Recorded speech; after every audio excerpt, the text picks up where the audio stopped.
Hello student, इस question में हमसे पूछ रखा है which of the following is the strongest minus I group. इनमें से सबसे ज़्यादा स्ट्रॉन्गेस्ट माइनस आई ग्रुप कौन सा है। तो इसका जो करेक्ट आंसर हो जाएगा वो हो जाएगा ऑप्शन ए। ठीक है, NR3+। इसको इन जनरल जब हम माइनस आई इफेक्ट का ऑर्डर याद करते हैं तो इस टर्म में याद करते हैं, NR3+ के टर्म्स में इसको याद करते हैं।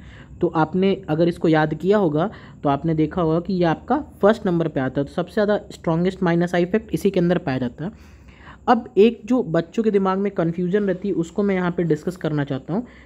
कुछ लोग इसको इस तरह से सोचते हैं कि ये है आपका N, जिससे लगा हुआ है CH3, यहाँ पे भी लगा हुआ है CH3, यहाँ पे भी लगा हुआ है CH3 और इसके ऊपर प्लस चार्ज है, और एक हमारे पास कंपाउंड है क्या इस तरह से NH3+।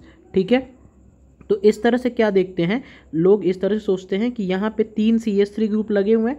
अगर ये 3 CH3 ग्रुप हैं तो ये क्या करेंगे, ज़्यादा इसको इलेक्ट्रॉन डेंसिटी सप्लाई करेंगे, क्योंकि हमको पता है जितने भी अल्काइल ग्रुप्स होते हैं वो कैसे होते हैं, प्लस आई ग्रुप।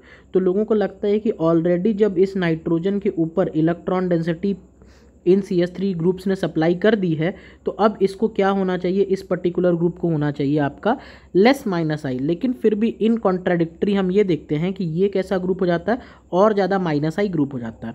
मैं आपको इसका लॉजिक देना चाहता हूँ। ऐसा इसलिए होता है कि आप यहाँ पे देख रहे हैं ये जो हाइड्रोजन एटम प्रेजेंट है, जब ये हाइड्रोजन एटम प्रेजेंट हैं तो यहाँ पे जो टेट्राहेड्रल का बॉन्ड एंगल है वो ऑलमोस्ट यहाँ पे मेंटेन है।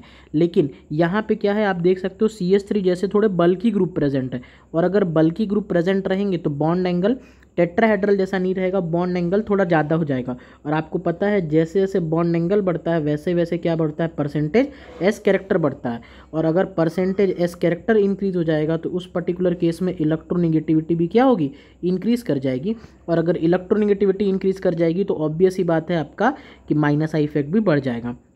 तो इस पर्टिकुलर NCH3 में क्या होता है, बॉन्ड एंगल बढ़ जाता है, जिसकी वजह से परसेंटेज एस कैरेक्टर बढ़ जाता है, जिसकी वजह से इलेक्ट्रोनेगेटिविटी बढ़ जाती है, और इन जनरल अगर हम बोलें तो उसकी माइनस आई इफेक्ट बढ़ जाता है। तो आपको इसको याद ही रखना है। इसका करेक्ट आंसर क्या हो जाएगा, option A. Thank you for watching.